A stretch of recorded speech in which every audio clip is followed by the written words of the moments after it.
अस्सलामुअलैकुम। Star centre आप लोग सुन रहे हैं Pakistan studies 9th class chapter number 3 Pakistan land and environment, और हम लोग इसके पेज नंबर 42 तक पहुंच गए हैं। ठीक है, तो हम ट्रांसलेशन कर रहे थे इसकी। अब हमारा टॉपिक शुरू होगा environment pollution and it's forms, components of the environment. इसमें आ जाता है माहौल के अज्जाए तरकीबी कौन कौन से हैं। ठीक है, 2 factors play important role in the formation of our environment. हमारे माहौल को बनाने में या हमारे माहौल में 2 किस्म के अवामिल जो हैं वो कार फरमा हैं, एबायोटिक फैक्टर्स, ठीक है, और बायोटिक फैक्टर्स। एबायोटिक फैक्टर्स से क्या मुराद है? गैर जानदार अवामिल, यानी कि बेजान चीज़ें, जिसमें कि for example natural properties of the soil, rocks आपको पता है ना, चट्टानों को कहते हैं, सनशाइन सूरज की किरणें या रोशनी, वाटर एंड एयर पानी और हवा।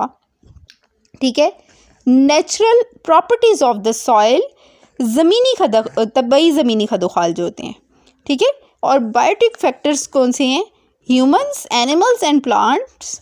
ये जानदार चीज़ों में आ जाते हैं जो कि इंसान, जानवर और पौधे मिल के माहौल को बनाते हैं और इसको मुतासिर भी करते हैं।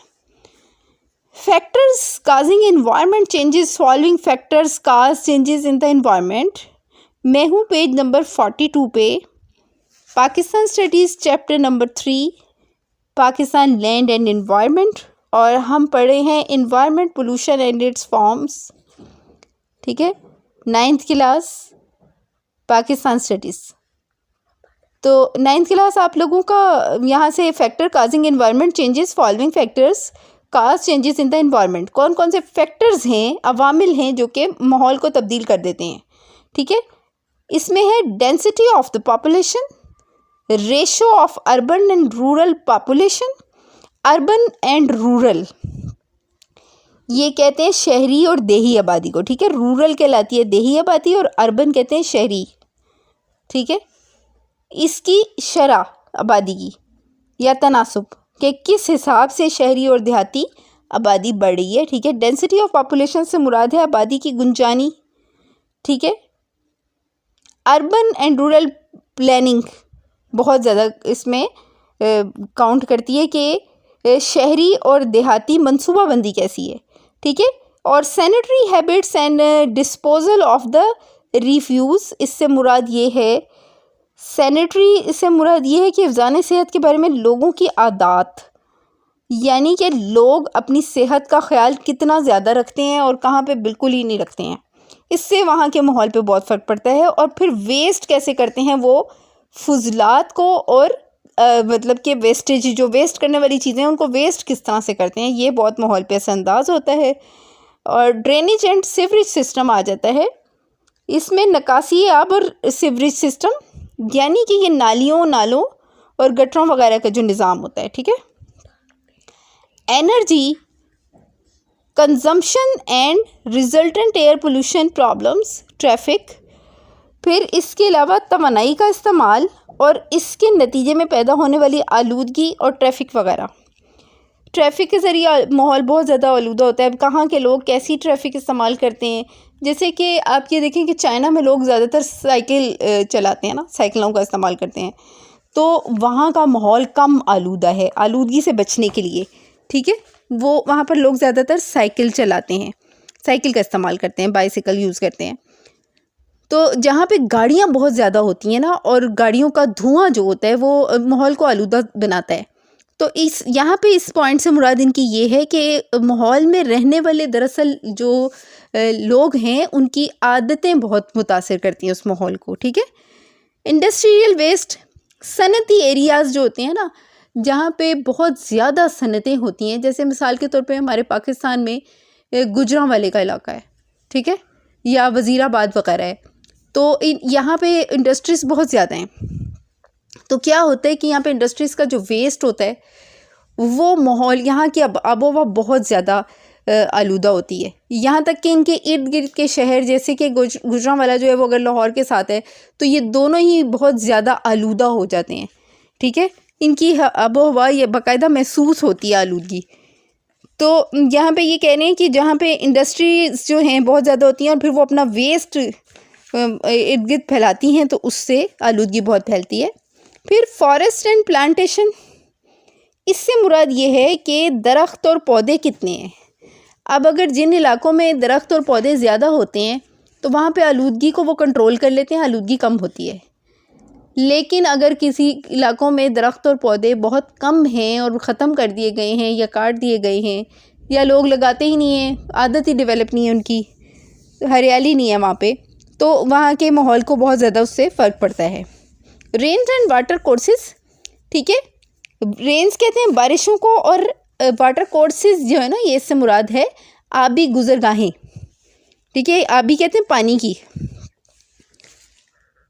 रेडिएशंस किसे कहते हैं, तापकारी, ठीक है, and emission from the electronic devices and machines, तापकारी और बरकी आलात से निकलने वाली लहरें, नॉइज़, शोर। प्लूटेंट्स किसे कहते हैं, ठीक है, प्लूटेंट्स से मुराद ये है कि आलूदगी फैलाने वाली माहौल में जो चीज़ें हैं जो जिनसे आलूदगी फैलती है। प्लूटेंट इज़ अ सब्सटेंस, प्लूटेंट एक ऐसा सब्सटेंस है दैट प्लूट्स, जो कि आलूदा करता है। टू प्लूट, आलूदा करने का मतलब है मेक एयर, वाटर, सॉइल, पानी, मिट्टी और हवा को गंदा कर देना, डेंजरसली इम्प्योर, ना खालिस बनाना, अनफिट फॉर यूज़, और इस्तेमाल के काबिल ना होना या मिलावट इतनी ज़्यादा हो जाना उसमें, ठीक है, कि वो इस्तेमाल के काबिल ना रहे, ठीक है। और यहाँ पे देखें, डायग्राम भी इन्होंने यहाँ पे दिखाई हुई है आपको, जिसमें कि धुआं फैल रहा है सब तरफ, तो ज़ाहिरी बात है कि वहाँ की आबो हवा कैसे साफ़ हो सकती है। Things that pollute human atmosphere are of numerous kinds, जो चीज़ें इंसान के माहौल को आलूदा करती हैं वो तो अनलिमिटेड, न्यूमरस से मुराद होता है ना बहुत ज़्यादा तादाद में, ठीक है, कई किस्मों की हैं। Following are the more familiar and scientifically recognised environment pollutants. जो आप लोग यहाँ पे बहुत सारे अवामिल के बारे में पढ़ेंगे, ठीक है, और साइंसी मुशाहिदा और माहिरीन यही कहते हैं, ठीक है, कि ये सब पोल्यूटेंट्स जो हैं ये ज़्यादा माहौल को मुतासिर करते हैं। इसमें सबसे पहले एयर पोल्यूटेंट्स यानी हवाई आलूदगी आ जाती है। Gases and those suspended particles in the air which adversely affect human beings and animals are classified as air pollutants। गैसें जो मुज़र सेहत हैं, ठीक है, and suspended particles in the air, और हवा में मौलिक ऐसे ज़र्रात, ठीक है, जो कि सेहत के लिए ख़तरनाक हैं, ठीक है, एडवर्सली इफेक्टेड ह्यूमन बींग्स, ठीक है, वो बड़ी तेज़ी से इंसानी ज़िंदगी को मुतासिर कर रहे हैं और हैवानों को भी, और फिर इसके अलावा ये पौधों के लिए भी काफ़ी ख़तरनाक साबित होते हैं। Obviously in big cities the problem और air pollution is more serious than in the rural areas. वो कहते हैं ज़ाहिरी सी बात है कि शहरों की निस्बत जो देहात के एरियाज़ होते हैं ना, उनमें ये प्रॉब्लम कम होती है आलूदगी की, ठीक है, शहरों में ज़्यादा आलूदगी होती है। अब हम आ गए हैं पेज नंबर 43 पे। In industrial areas as compare to the agriculture और arid areas, smoke is the combination of smoke and fog which has now become a common sight in big cities, busy highways and industrial areas. Some major air pollutants are, वो कहते हैं कि ये जो आलूदगी का मसला है ये बहुत संगीन है, लेकिन बड़े शहरों में ज़्यादा है, ठीक है, देहातों में सूरत हाल इतनी ख़राब नहीं है ज़रई और बंजर इलाकों के मुकाबले में, ठीक है। ये कहते हैं कि ये देखें ज़रई होते हैं एग्रीकल्चरल, और एरिड एरियाज़ जो मैंने आपको बताया हुआ है बंजर इलाकों को कहते हैं, ठीक है। सनती इलाकों की आबो हवा ज़्यादा आलूदा होती है, ये तो सबको ही पता है ना, क्योंकि सनतों का धुआं जो फैलता है। इन्होंने बार बार डायग्राम्स के ज़रिए आपको दिखाया भी हुआ है, ये इमेज दिए हुए इन्होंने बुक में। धुएँ, स्मोक और धुंध, फोग के मुरक्कब को स्मोग का नाम दिया गया है। ये ना क्वेश्चन शॉर्ट में भी आ जाता है आपको, ठीक है, स्मोग किसे कहते हैं ना। तो आपने इसका भी ख्याल रखना है कि ये शॉर्ट क्वेश्चंस में अगर आ जाता है तो ये इसकी डेफिनेशन है, आप इसको हाईलाइट कर लें, ठीक है। ये बड़े शहरों, मसरूफ़ शाहराहों और सनती इलाकों में बहुत कसरत से पाया जाता है। हवा के बड़े बड़े अवामिल दर्ज झैल हैं, ठीक है। यानी हवा के आलूदा करने वाले अवामिल कौन कौन से हैं, ये हम पढ़ते हैं। Oil and fuel, petrol, diesel, gas, combustion in motor vehicles, vehicles कहते हैं ना गाड़ियों वगैरह को, सवारी के लिए जो इस्तेमाल होती हैं, एंड फैक्ट्रीज, फर्नांसेस, होम्स एक्सेट्रा। तेल और ईंधन, कोयला, पेट्रोल, डीजल, गैस, केरोसिन और फर्नेस ऑयल जैसे ईंधन जब भट्टियों, घरों, मशीनी गाड़ियों और कारखानों में जलते हैं तो इससे हवा आलूदा होती है, ठीक है। कॉयल, कोयले को कहते हैं, ठीक है, कोयला जलने से। फिर है एटॉमिक डिवाइसेस, एटमी आलात, dangerous chemicals, asbestos fibres, tin, mercury, lead, zinc, aluminium, beryllium etcetera, ठीक है। और इसमें फिर वो कहते हैं ख़तरनाक केमिकल जिसमें एस्बेस्टॉस, फाइबर, टिन, पारा, सीसा, जिस्त, एल्यूमिनियम, बेरिलियम वगैरह शामिल हैं, ठीक है। ये ख़तरनाक केमिकल्स का इस्तेमाल भी माहौल को तेज़ी से आलूदा कर रहा है। Radiation emitted from the high tension electric wires and electric transmissions and networks, ठीक है। फिर ये कहते हैं कि जो ज़्यादा ताकत की बरकी रो वाली तारों, नीज, ट्रांसमीटरों और ट्रांसफार्मरों से निकलने वाली ख़तरनाक लहरें भी माहौल को आलूदा करने में बहुत बड़ा किरदार अदा करती हैं, ठीक है। इनको आपको अच्छे तरीके से तमाम पॉइंट्स को आपको याद करना है, क्योंकि ये एयर पोल्यूशन के टॉपिक से अकेले भी आ सकते हैं और पोल्यूटेंट्स के ऊपर डिटेल में लिखने के लिए भी आपको आ सकता है, ठीक है। तो पोलन ग्रेन्स, लास्ट पे इनका ये दे रहे हैं, पोलन ग्रेन्स यानी फूलों के जर्द दाने भी हवा की आलूदगी का बाइस बनते हैं। Water and sub soil pollutants, पानी और ज़ेरे ज़मीन आलूदगी या आलूदाकारी। Water is the second largest source of pollution, पानी दूसरे नंबर पर पोल्यूशन का सबसे बड़ा ज़रिया है। Water pollution can be classified into 4 kinds, और इस पानी की आलूदगी को 4 हिस्सों में तकसीम किया जा सकता है। Pollution due to microorganisms, for example the germs which cause diseases like hepatitis etcetera.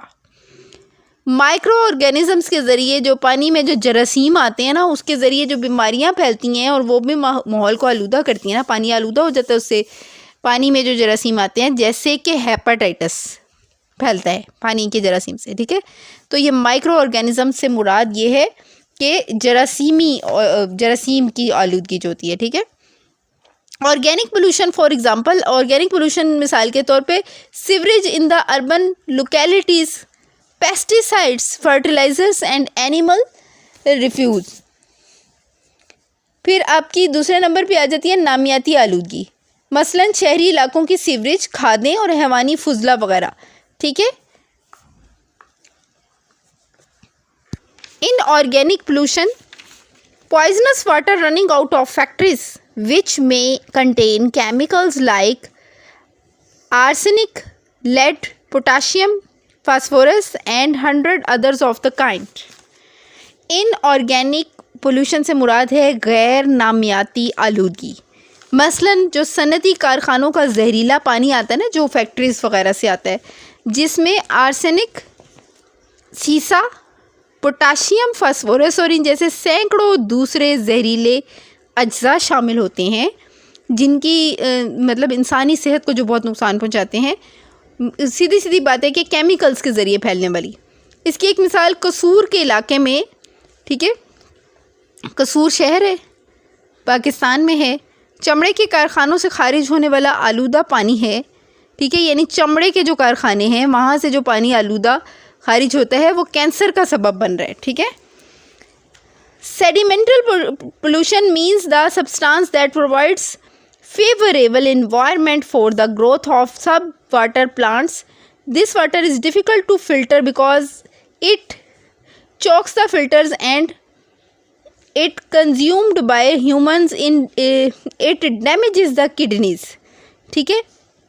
ये कह रहे हैं कि जो गैर नामियाती आलूदगी है ना, इसके साथ साथ मट्टी और चिटानी जो मवाद होता है ना, जो कि ज़ेरे आप पौधों को उगने के लिए जगह फ्राहम करता है, वो इंसानी इस्तेमाल की सूरत में गुर्दों को मुतासिर करता है। ठीक है, फिल्टर्स में फंस कर उनको नकारा बना देता है। Pollution contaminants water in the following veg.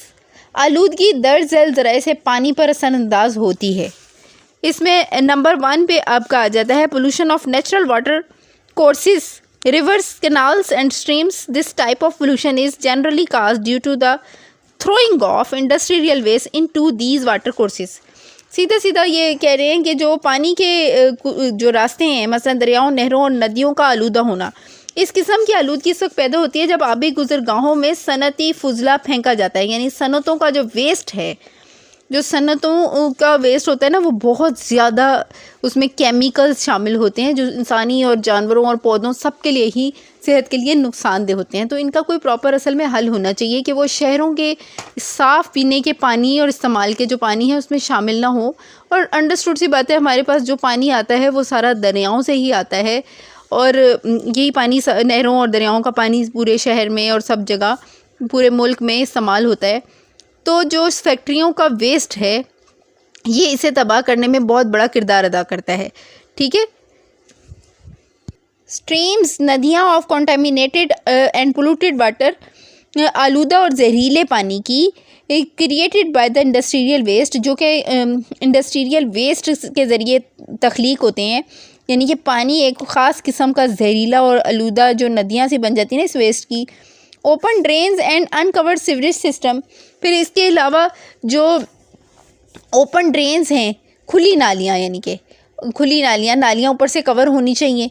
नालियाँ खुली होती हैं तो ज़ाहिर सी बात है सारी गंदगी आलूदगी फैलाती है। और खुला सीवरेज सिस्टम, ठीक है, सीवरेज सिस्टम मैंने आपको बताया था ना कि यही जो पूरे शहर में ज़ेरे ज़मीन आपके वेस्ट वगैरह जो घरों के सारा जाते हैं उनका सिस्टम जो है नदी नालों वाला, और इसके अलावा वॉशरूम्स के जो आप लोगों का वेस्ट सारा जाता है वो सब सीवरेज सिस्टम कहलाता है। ठीक है, पाइपों और नालों का जो निज़ाम है ज़ेरे ज़मीन बिछा हुआ। इसके बाद आपका आ जाता है pollution of the natural underground water due to seepage of polluted and poisonous water. Industrial waste poisons the natural underground water courses.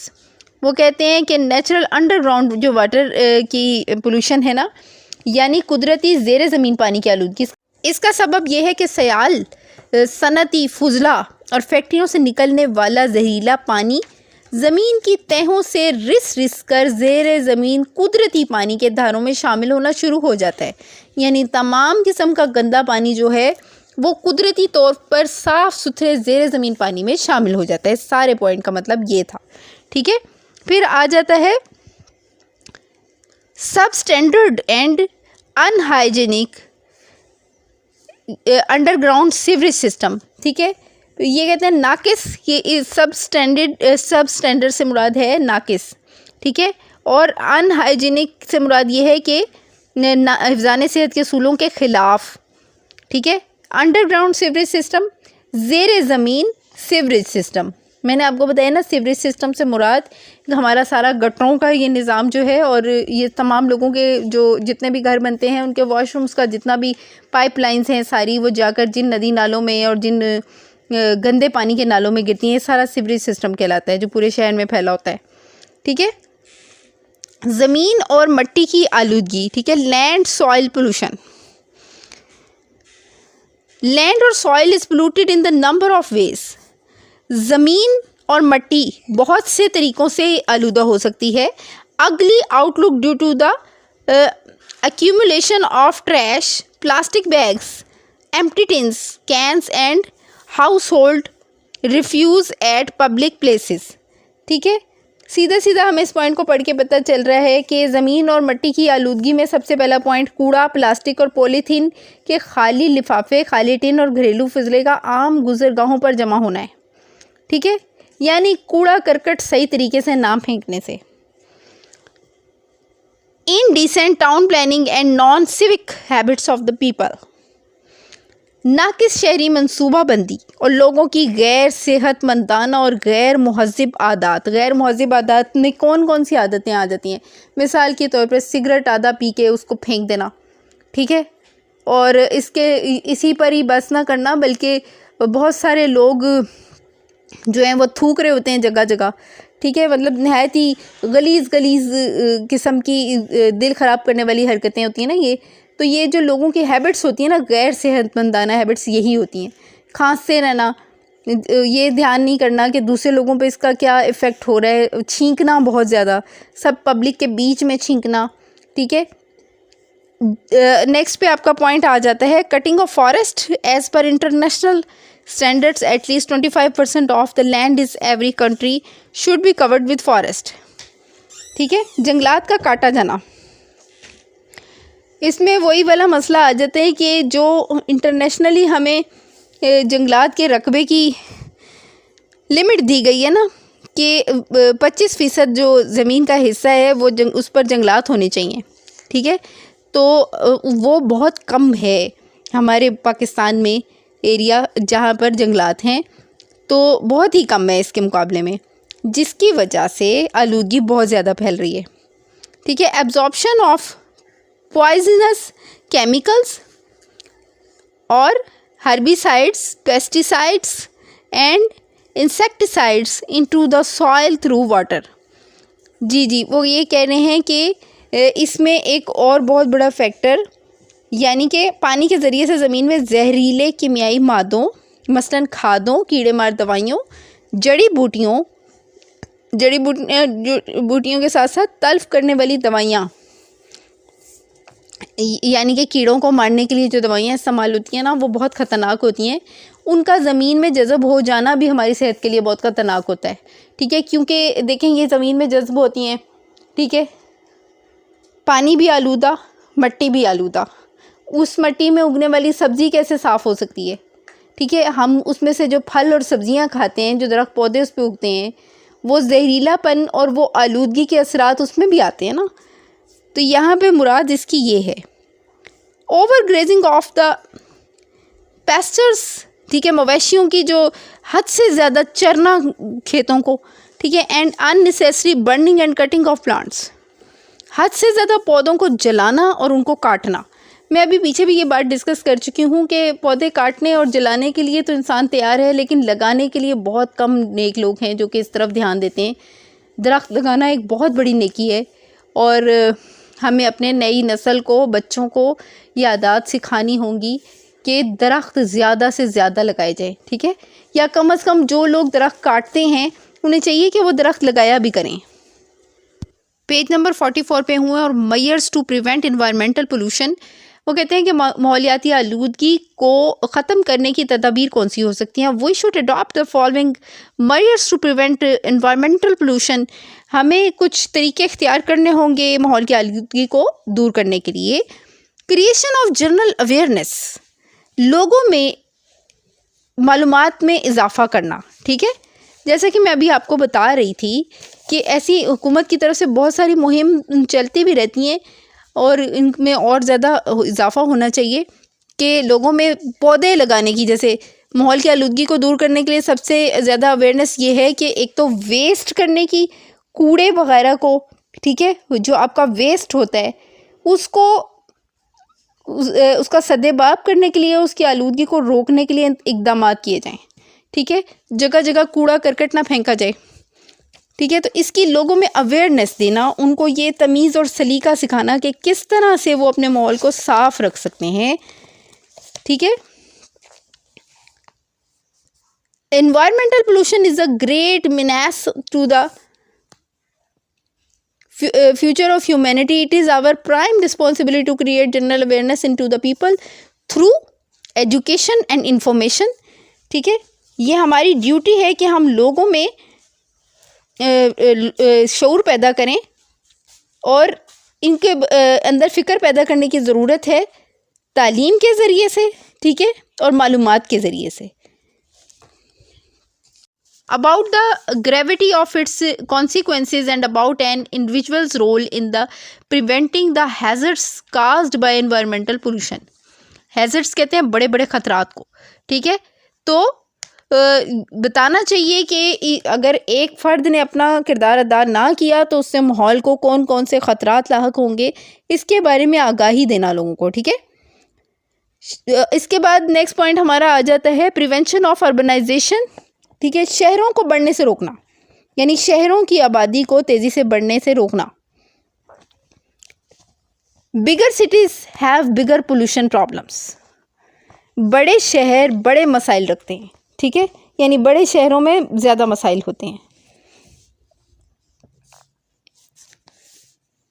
Expansion of cities has to be restricted, शहरों के फैलाव के ऊपर पाबंदी लगनी चाहिए। Cities and townships should be provided with green belts, parks and open spaces, ठीक है। और अगर यानी कि देहातियों की शहरों की तरफ नकल मकानी करने को की भी हौसला शिकनी करनी चाहिए। इसके अलावा शहरों में सड़कों के साथ साथ दरमियानी पट्टी में शजरकारी हो, ठीक है, जिसे ग्रीन बेल्ट कहते हैं, ठीक है। वो जो एक पोर्शन हर घर के आगे छोटा सा होना चाहिए जिसके अंदर वो पौधे वगैरह लगाएं, ठीक है, जिसकी वजह से आलूदगी कम हो। पार्क बनाए जाएं और इमारत के साथ खुली जगह छोड़ी जाएं। प्लांटेशन, पौधे लगाना, trees and plants are the prime source of the environmental purification, माहौल को साफ सुथरा रखने के लिए सबसे बड़ा जो अच्छा तरीका सोर्स है वो ट्रीज़ और प्लांट्स यानी दरख्त और पौधे लगाना है। Trees inhale carbon dioxide and exhale oxygen, reduce temperature and create healthy effects on all human activities both physically and psychologically, ठीक है। वो कहते हैं कि दरख्त जो हैं वो कार्बन डाइऑक्साइड अपने अंदर खींचते हैं और ऑक्सीजन बाहर फेंकते हैं, ठीक है। दर्जा हरारत को कम करते हैं और तमाम इंसानी सरगर्मियों पर जिस्मानी और नफ्सियाती लिहाज से सेहतमंद असरात मुरतब करते हैं। As per international standards area under forest should form at least 25% of the total area of a country. International level के मुताबिक मैंने आपको कहा था कि 25% एरिया जो है ना किसी मुल्क का यानी इलाका 25% उस पर जंगलात होने चाहिए, ठीक है। और ये ज़रूरी है, तमाम हुकूमतों को ममालिक की ये ख्याल करना चाहिए कि उनके मुल्क में इतना इलाका सब्ज़े वाला हो जहाँ पे दरख्त वग़ैरह पौधे बहुत ज़्यादा उगाए जाएं। कंजर्वेशन ऑफ रिसोर्सेज, वसाइल का तहफ़्फ़ुज़, human race should adopt a simpler way of life which is closer to the nature. Nature has give us a never ending treasure of resources. इंसानों को ऐसा तर्ज़ ज़िंदगी इख्तियार करना चाहिए जो फितरत के करीब तर हो। कुदरत ने हमें वसाइल का एक कभी ना ख़त्म होने वाला ज़ख़ीरा अता किया है, यानी कि वसाइल बहुत ज़्यादा है हमारे पास। This treasure will never fail us if we utilise it with restraint and patience, and always keep in mind that we have to take only our share out of it and not to encroach upon other share. ये वसाइल का ख़जाना कभी भी ख़त्म ना हो अगर हम ये बात समझ लें कि हमें सिर्फ़ इसमें से अपनी ज़रूरत का और अपने हिस्से का लेना है और दूसरों के लिए आने वाले वक्तों के लिए इन चीज़ों को बचाना है, ठीक है। सिर्फ अपना हिस्सा इस्तेमाल करना है, दूसरों का हक नहीं मारना है। अगर हम ये चीज़ सीख लें तो हम अपने रिसोर्सेज को बचा सकते हैं। Impact of climate and environmental pollution on human life, इंसानी ज़िंदगी पर माहौल और माहौलियाती आलूदगी के असरात। पेज नंबर है 9th क्लास मेरे पास 44। और इंसानी ज़िंदगी पर जो माहौल और माहौलियाती आलूदगी के असरात पड़ते हैं उसके बारे में हम पढ़ रहे हैं। और हमारा तकरीबन ये वाला यूनिट ख़त्म होने वाला है, unit number 3। Climate in different parts of the earth is not the same. ज़मीन के तमाम खित्तों का मौसम एक जैसा नहीं होता। It differs from place to place. हर मुकाम का मौसम एक दूसरे से मुख्तलिफ होता है। These variations in the climate have deep effect on the people and their way of life. ये मौसमी तगय्युरात जो होते हैं ना, तगय्युरात कहते हैं तब्दीलियों को, क्योंकि अब स्टूडेंट्स को उर्दू की भी समझ नहीं आती है। अल्फाज की, ठीक है। तो वो फिर पूछ रहे होते हैं कि ये आपने क्या लफ्ज़ कहा था, इसका मतलब समझ नहीं आ रहा है। लोगों की ज़िंदगी और उनके रहन सहन पर गहरे असरात मुरातिब करता है। क्या? मौसम की तब्दीली। जैसा मौसम होता है वहाँ के लोग वैसा तर्ज ज़िंदगी इख्तियार करते हैं। We can study this difference in our own country. हम इस डिफरेंस को अपने ही मुल्क में अगर नज़र दौड़ाएं तो मुख्तलिफ इलाकों में हम देख सकते हैं। In the northern and north western highland people build houses with sloping roofs to make them safe from heavy rainfall and snowfall. शुमाली और शुमाल मगरबी पहाड़ी इलाकों में लोग ढलवान छतों वाले घर बनाते हैं ताकि वो हर वक्त होने वाली बारिश और मौसम सरमा यानी सर्दियों में बर्फ़बारी के असरात से महफूज रह सकें।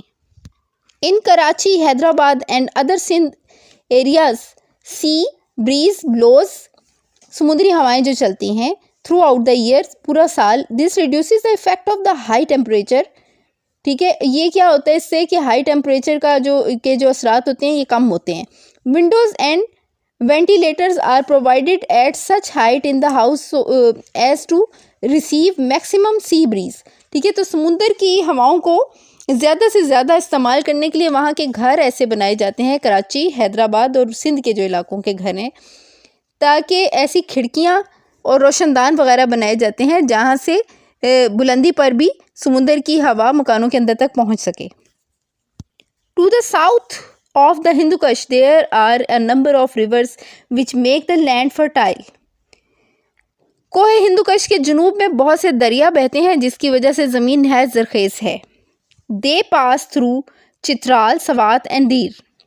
ये दरिया चित्राल, सवात और दीर से गुजरते हैं। In the villages of these valleys people farm and cultivate land. इन वादियों के देहात में लोग बाग लगाते हैं और फसलें काश्त करते हैं। River Indus provide Pakistan with its best agricultural land and irrigation system. जो दरियाए सिंध है ये पाकिस्तान को बहुत ज़्यादा ज़रखेज़ और सैराबी वाला कुदरत माहौल अता फरमाता है, ठीक है, माहौल प्रोवाइड करता है, ठीक। दरियाए सिंध जो है, that is why a big portion of country's population lives in the Indus plains. इसकी वजह क्या है कि जो दरियाए सिंध के मैदान हैं, इन मैदानों में पाकिस्तान की एक बहुत बड़ी आबादी रहती है। Most of the big cities and towns of Pakistan are situated in this area. Pakistan के बहुत सारे बड़े शहर और कस्बे इस इलाके में यानी कि दरियाए सिंध के मैदानों में वाक़या हैं। Hazards of the environmental pollution. Hazards कहते हैं मनफी असरात को, ख़तरात को। माहौलियाती आलूदगी के ख़तरात क्या हैं? इनमें सबसे नंबर 1 है डिजीज़ यानी कि बीमारियाँ। Deformities of the new born children. नए पैदा होने वाले जो बच्चे हैं उनमें जिस्मानी नकाइस, नुक्स जो होते हैं। नंबर 2 पे आता है किडनी डिसऑर्डर्स, गुर्दों की बीमारियां, ठीक है। फिर हम अब पेज नंबर 45 पे आ गए हैं। Disorders of the digestive system, हाजमे के निज़ाम में ख़राबियाँ। Disorders of the nervous system, nervous system हमारा कहलाता है असाबी निज़ाम, उसमें मनफी असरात। Loss of natural resources, number 2 पे जो पॉइंट आ जाता है। Deforestation and destruction of plants, नबातात की अफजाइश का मुतासिर होना। Loss of fish and other marine life, मछलियों की पैदावार और दूसरी समुद्री हयात की ज़िंदगियों को ख़तरा, ठीक है। Reduction of the agriculture production, ज़रूरी पैदावार में कमी। Green house effect and global warming, page number 45 पे हमारा सबसे लास्ट यूनिट नंबर 3 का टॉपिक है। In order to grow out of season crops the agriculturist fabricate transparent plastic और glass compartments to produce control temperature and humidity level. मखसूस फसलों को उगाने के लिए ज़राअत के माहिरीन शीशे या शफाफ प्लास्टिक के ऐसे घर बनाते हैं, यानी शीशे के वो घर से बना लेते हैं जिसमें दर्जा हरारत और नमी को कंट्रोल करके मतलूबा मौसमी माहौल पैदा किया जा सकता है। These compartments are called green houses. ये घर ग्रीन हाउस कहलाते हैं। Greenhouse gases occur naturally and encircle our globe like a warm blanket. Without greenhouse gases, our planet would be too cold to sustain life. इन घरों को green houses कहा जाता है। ज़मीन को कुदरती तौर पर ग्रीन हाउस असरात के ज़रिए एक गर्म कंबल में लपेट दिया गया है। अगर ज़मीन इस गर्म कंबल में लिपटी हुई ना होती तो ये हर वक्त सर्द हो जाती कि इस पर ज़िंदगी का वजूद ही मुमकिन ना होता। As we know, without greenhouse gases, our planet would be too cold to sustain life. ठीक है, as we know it, the air contains carbon dioxide, methane, nitrous oxide and other greenhouse gases in low quantities. जैसा कि हमें मालूम है कि ज़मीन के कुर्रा हवाई में मौजूद हवा इसके लिए कंबल का काम करती है। हवा में carbon dioxide, methane, nitrous oxide और बाज़ ऐसी ही दूसरी गैसें थोड़ी सी मिकदार में भी मौजूद होती हैं जो ग्रीन हाउस गैसें कहलाती हैं। ठीक है, ग्रीन हाउस गैसेस के बारे में इन्होंने बता दिया यहाँ पे आपको, और इसके बारे में आपको क्वेश्चन भी आ सकता है, शॉर्ट में भी लॉन्ग में भी। These gases absorb heat, so under a natural process these gases keep our globe warm to a certain degree. ये गैसें हीट को यानी कि हरारत को अपने अंदर जज़ब कर लेती हैं। ठीक है, ज़मीन की गर्मशुदा सतह इंफ्रारेड रोशनी अपने माहौल में खारिज करती है जिसको ग्रीन हाउस गैसेस अपने अंदर जज़ब कर लेती हैं। इन्हीं गैसों ने आज तक ज़मीन की फ़िज़ा में इस दर्जा हरारत को कायम रखा हुआ है जो ज़िंदगी के वजूद और बका के लिए ज़रूरी है। और इस सारे अमल को ना, all this process is called green house effect, green house effect कहा जाता है। The use of coil oil and natural gas has enormously increased during the last 300 years. Resulting volume of carbon dioxide present in the air has been recorded after 1730. गुज़िश्ता 300 साल में कोयला, तेल और कुदरती gas का इस्तेमाल बहुत बढ़ गया है जिसके नतीजे में फ़िज़ा में सब्ज़ खाना या ग्रीन हाउस गैसों की मिकदार में बहुत ज़्यादा इजाफा हो रहा है। मिसाल के तौर पर 1730 के बाद हवा में कार्बन डाइऑक्साइड की मिकदार 30% बढ़ गई है। Plants and trees are a natural source of reducing the CO2 level in the air. ठीक है, पौधे और दरख्त कुदरती ज़रिया हैं कार्बन डाइऑक्साइड की मिकदार हवा में कम करने का। As we have been earlier in this chapter, forests are being cut rapidly and the area under forest is being reduced to a dangerously low level. यानी कि दरख्तों को तेज़ी से काटा जा रहा है और जंगलात का जो इलाका है वो बहुत ख़तरनाक हद तक नीचे गिर गया है, यानी कि कम हो गया है। Use of mineral fuel is massively increasing. ठीक है, और मिनरल फ्यूल्स का इस्तेमाल तेज़ी से बढ़ता जा रहा है। This has caused a marked increase in the green house effect, जिसकी वजह से ग्रीन हाउस के असरात बढ़ते चले जा रहे हैं। Resulting an increase in the temperature, नतीजे के तौर पर टेम्परेचर बढ़ता जा रहा है। This process is called global warming. ये अमल ग्लोबल वार्मिंग कहलाता है। आप इसको ग्लोबल वार्मिंग की डेफिनेशन भी कह सकते हैं। This situation has aggravated to such a degree that the increase of a few more degrees in the temperature may create environmental hazards of enormous magnitude. For example, the polar snow caps will start melting, water level in the oceans will rise and many low-lying coastal areas will submerge under water. साइंसदान कहते हैं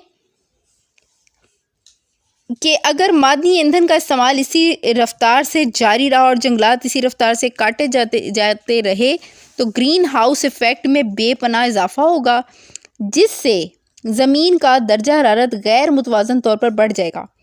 इस तब्दीली को global warming कहते हैं। ठीक है, दर्जा हरारत में महज चंद दर्जे के इजाफे से भी माहौलियाती मसाइल पैदा हो सकते हैं जिनमें सबसे बड़ा मसला ये है कि कुतबैन यानी पोल्स जो हैं, नॉर्थ पोल और साउथ पोल की बर्फ़ानी चोटियाँ पिघल जाएंगी, समुद्रों की सतह बुलंद हो जाएगी जिसके नतीजे में बहुत से साहिली इलाके मुस्तकिल तौर पर ज़ेरे आब आ जाएंगे, यानी वहाँ पानी ही पानी हो जाएगा हर तरफ। ये जो बैलेंस अल्लाह ताला ने कायनात में बरकरार रखा हुआ है, ये सब ख़राब हो जाएगा अगर ग्रीन हाउस की गैसेस जो हैं वो बढ़ती गई और दर्जा हरारत बढ़ता गया ज़मीन का। ठीक है, तो यहाँ पे ये आपका चैप्टर ख़त्म हो गया। हमने ग्रीन हाउस इफ़ेक्ट और ग्लोबल वार्मिंग मुकम्मल तौर पे पढ़ लिया है। तो नेक्स्ट आपको इसकी मैं एक्सरसाइज भी दे दूँगी। तब तक के लिए मुझे इजाज़त दीजिए। अल्लाह हाफ़िज़।